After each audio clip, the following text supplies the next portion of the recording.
আর প্রতিদিনের পরিপূরক পুষ্টি প্রদানের জন্য যে একটা রেট ডিপার্টমেন্ট থেকে বেঁধে দেওয়া থাকে, সেই রেট অনুযায়ী চলতে চলতে বাইরে কিন্তু দ্রব্যমূল্যের অনেকটা দাম বেড়ে যায়, তাই না?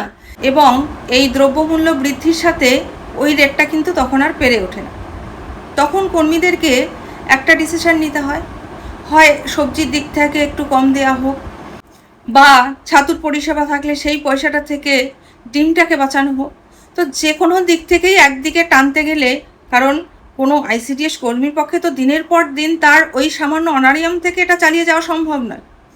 তাই এদিক থেকে ওই দিক এবং ওই দিক থেকে এই দিক টানতে গেলে একদিক ফাঁকা হয়ে যাচ্ছে, এবং আমরা কর্মীরা সবাই সাধারণ মানুষকে বুঝিয়ে উঠতে পারছি না যে কীভাবে এই পরিষেবাটা দেওয়া হচ্ছে। তখনই ভুল বোঝাবুঝির একটা জায়গা তৈরি হচ্ছে।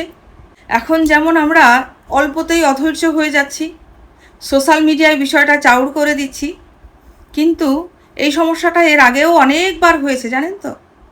তখন এলাকার মা, দাদা, বোনেরা অনেক সাহায্যের হাত বাড়িয়ে দিতেন। যেমন ধরুন, এর আগেরই একটা ঘটনা বলি। এর আগেও এইরকমভাবে মূল্যবৃদ্ধি হয়ে যাওয়ার সাথে সাথেই তো সরকার থেকে একটা ব্যবস্থা নিতে পারেনি।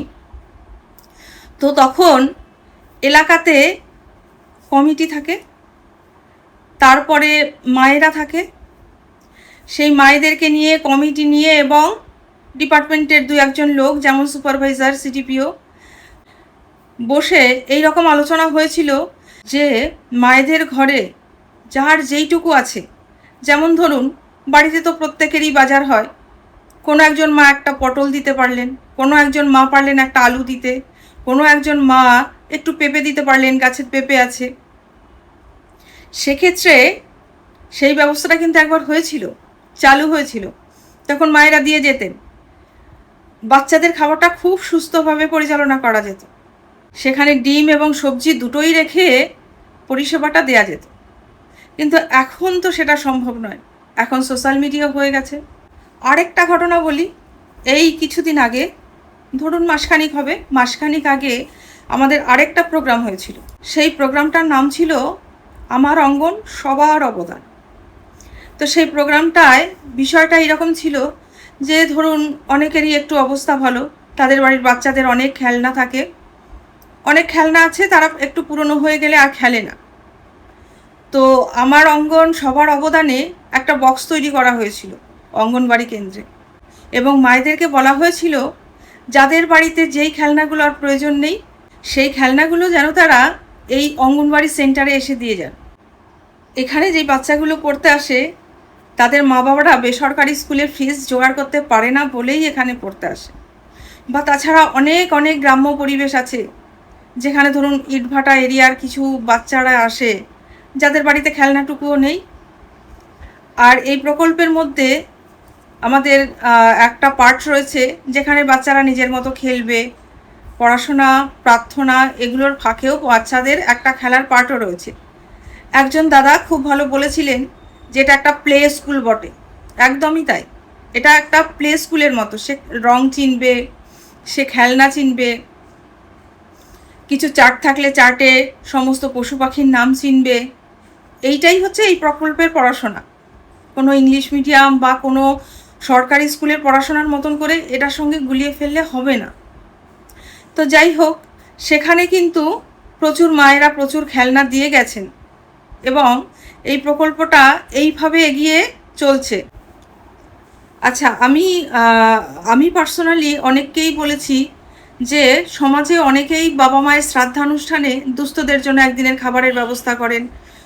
তো তাদেরকে আমি অনেককেই রিকোয়েস্ট করেছি যে এই সমস্ত অঙ্গনওয়াড়ি সেন্টারগুলো যেগুলো আছে, সেখানেও আপনারা চাইলে এই ধরনের ব্যবস্থাগুলো করে দিতে পারেন।